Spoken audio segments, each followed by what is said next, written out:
안녕하세요, 블랙선입니다. 자, 오늘부터 이틀 동안 진행되는 연준의 FOMC 회의 때문에 그동안 올랐던 이 미국의 3대 지수는 모처럼 하락하면서 이 연준의 입에 주목하는 모습이었습니다. S&P 500 지수는 1.3% 떨어졌고 나스닥 지수는 1.96%나 하락을 했는데요. 자, 이번 FOMC 회의에서 연준의 이 금리 인상폭은 0.25%포인트, 즉 25bp 인상을 시장에서는 예측을 하고 있죠. 그동안 75bp가 4번, 그리고 50bp 인상이 1번 단행이 되면서 인플레이션은 꺾였고 금리는 그 어느 때보다 높아진 상황입니다. 하지만 이미 시장에는 반영이 되었고 지금 시장이 바라보는 건 연준의 피봇이 아닌가 생각이 되는데요. 자, 이번에 25bp 인상을 예측하는 것도 그 피봇에 대한 기대감의 연장선이지 않나 생각을 합니다.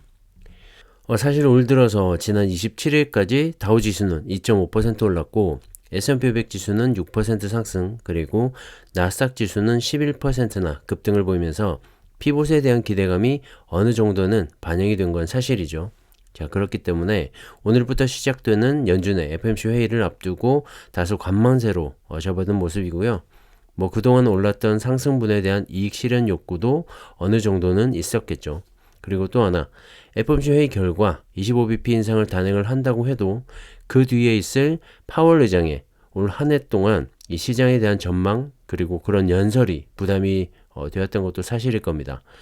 여전히 매파적인 모습으로 아직까지 인플레이션은 여전히 높고 우리는 인플레이션과 싸울 것이다 라고 발표를 한다면 그동안 올랐던 그런 상승분은 또 얼만큼 빠질지도 모르고 말이죠. 자, 이리저리 부담스러운 구간이었기 때문에 어제장 하루 쉬어갔다고 생각을 하고요. 자, 내일 발표된 FOMC 회의 결과를 주목하시면 좋을 것 같습니다. 자, 현재 시카고 상품거래소의 패드워치에 따르면 25bp 인상이 될 확률이 99.1%를 기록하고 있기 때문에 25bp 인상은 거의 확실하다고 생각을 하고요. 자, 보시면 3월에 있을 연준의 FOMC 회의에도 25bp 인상을 예상한 확률이 84.6%로 이번 2월과 3월 연준은 각각 25bp 인상을 할 것이라고 시장은 예측을 하고 있습니다.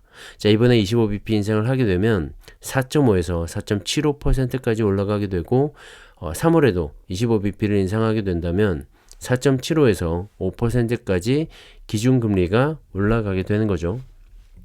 자, 하지만 그 이후에 5, 6, 7월의 예상치를 보시면 여전히 4.75에서 5%의 기준금리 확률이 가장 높게 나타나고 있는 걸 알 수가 있습니다. 자, 그 말은 이번 2월과 3월에 각각 25bp 인상을 한 이후에 금리 동결로 한동안 이어지게 될 거라는 예측인 거죠. 여차하면 금리를 낮출 수도 있을 겁니다.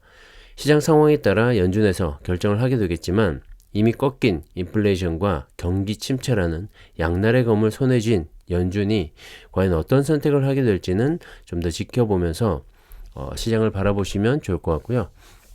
그리고 이제 인플레이션과 금리가 주가의 발목을 잡는 일은 없을 거라고 생각을 합니다. 자, 이제부터 중요한 건 역시 경기 침체에 따른 이 기업들의 실적이겠죠. 주식은 역시 기업의 실적이 좌지우지하기 때문에 각자 투자하고 계신 기업들의 실적이 어떠한지 잘 챙겨보면서 투자를 하시면 좋을 것 같습니다.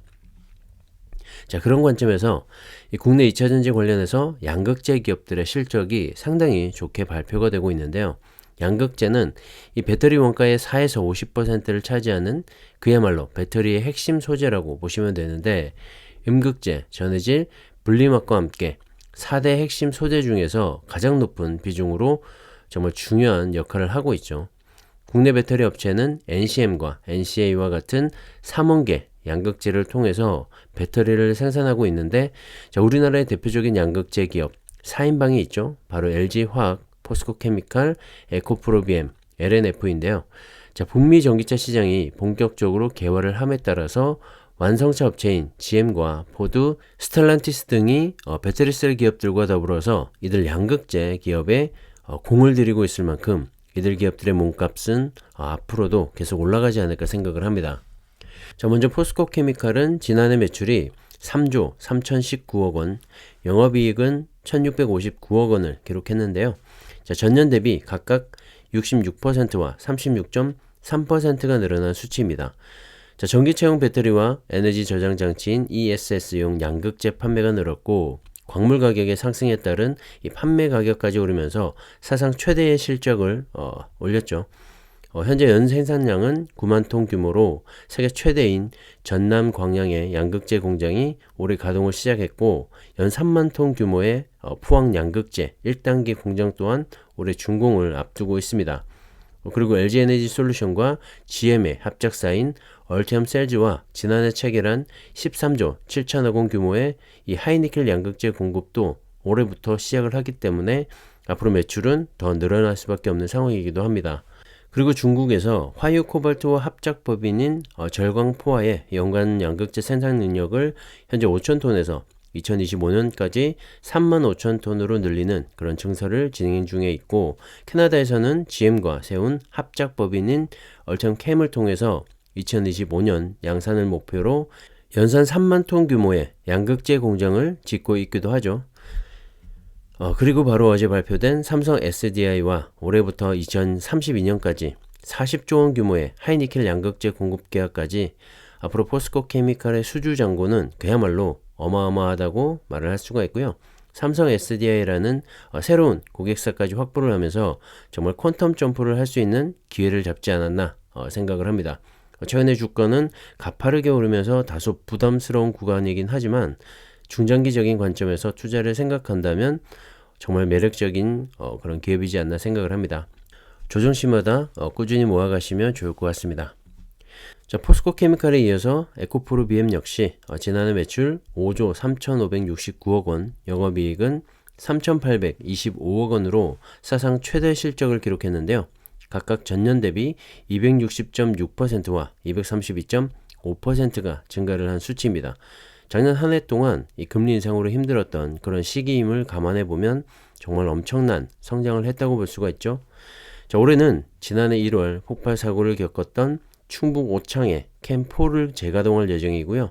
특히 NCA 신규 라인인 캠7이 1분기 중에 1개 라인을 우선 가동한 후에 상반기 중에 2개 라인을 가동을 하고 하반기에는 전 라인을 풀 가동할 것으로 보여서 작년 말 13톤 규모의 양극재 캐파에서 올해는 18톤까지 확대가 될 전망입니다.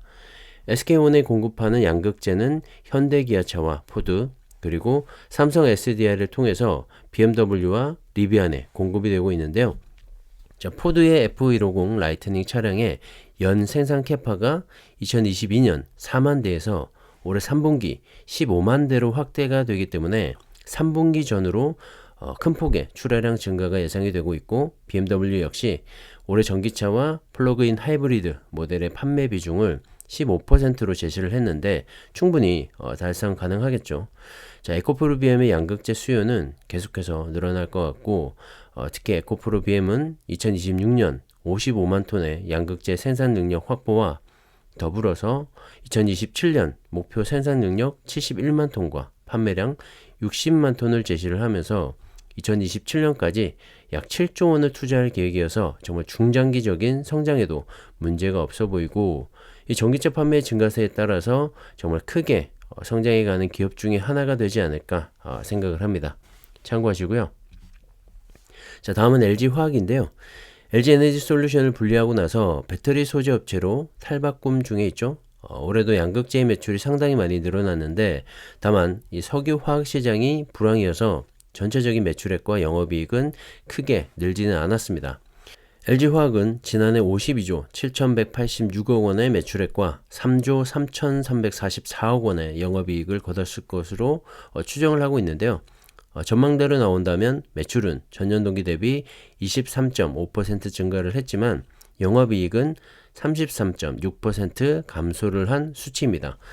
지난해 석유화학 부문에서 러시아와 우크라이나 간의 전쟁과 고유가로 인해서 원자재 가격 급등과 고환율, 고물가까지 겹치면서 부진을 겪었었는데 그런 상황들이 매출액과 영업이익에 반영이 되면서 그리 좋지는 못했죠.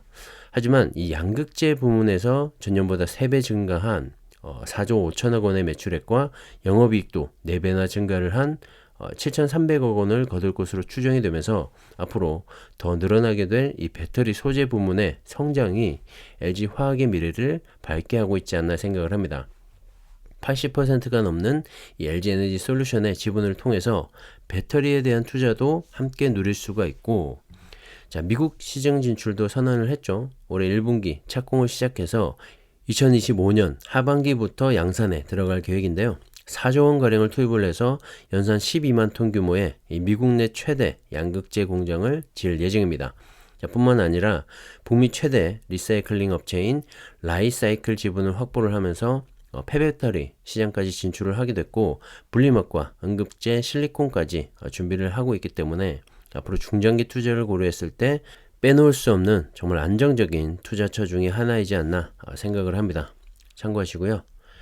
자, 마지막으로 LNF인데요. 올해 LNF의 매출액은 4조 원, 영업이익은 3천억 원대로 추정을 하고 있는데, 이는 전년 대비 각각 4배와 7배 증가세를 나타내는 수치이기 때문에 작년 한 해 동안 정말 잘 커왔다라고 볼 수가 있습니다. 단순히 잘 큰 걸 떠나서 정말 폭풍 성장을 했다고 볼 수가 있는데요. 작년에 이어서 올해도 그런 실적이 기대가 되는 양극재 기업이죠. LNF의 하이니켈 양극재는 현재 LG 에너지 솔루션을 통해서 테슬라에 납품이 되고 있고, 일부는 테슬라에 직납을 하고 있는데, 최근에 테슬라의 가격 인하로 인해서 매출 증가에 따른 그런 최대 수혜 기업으로 볼 수가 있습니다. 현재 LNF의 테슬라양 매출 비중이 80% 정도를 추정을 하고 있고, 그에 따라서 올해 예상 매출액도 5조 9천억 원과 영업이익은 4,363억 원을 예상할 만큼 올 한 해도 정말 고성장을 이어갈 것으로 예상을 하고 있습니다. 자, 작년에 미국 진출을 준비를 했다가 정부에 막혀서 한 차례 좌절을 맛보기도 했었죠.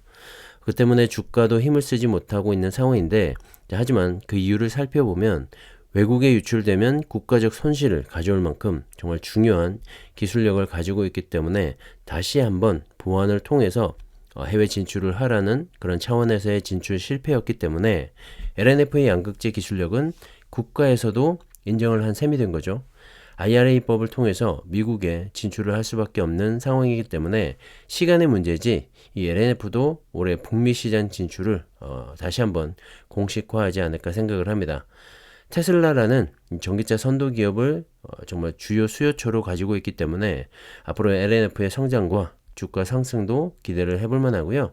앞서 말씀드린 양극재 업체와 함께 눈여겨보시면 좋을 것 같습니다. 자, 작년 한 해 동안 판매된 자동차 10대 중에 한 대는 전기차였는데요. 전기차의 침투율이 어느새 10% 정도까지 올라온 거죠. 가파른 상승세라고 볼 수가 있고요. 특히 올해는 미국의 IRA법으로 인해서 북미 시장 보조금 혜택을 받을 수가 있게 됩니다.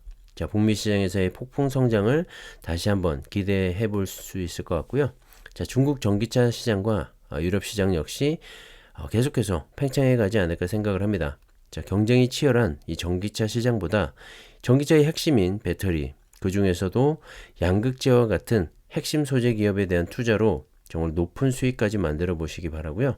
하루하루 등락에 일희일비하지 마시고 정말 중장기 투자를 다시 한번 추천을 드립니다. 참고하시고요. 자, 오늘은 여기까지 하겠습니다. 감사합니다.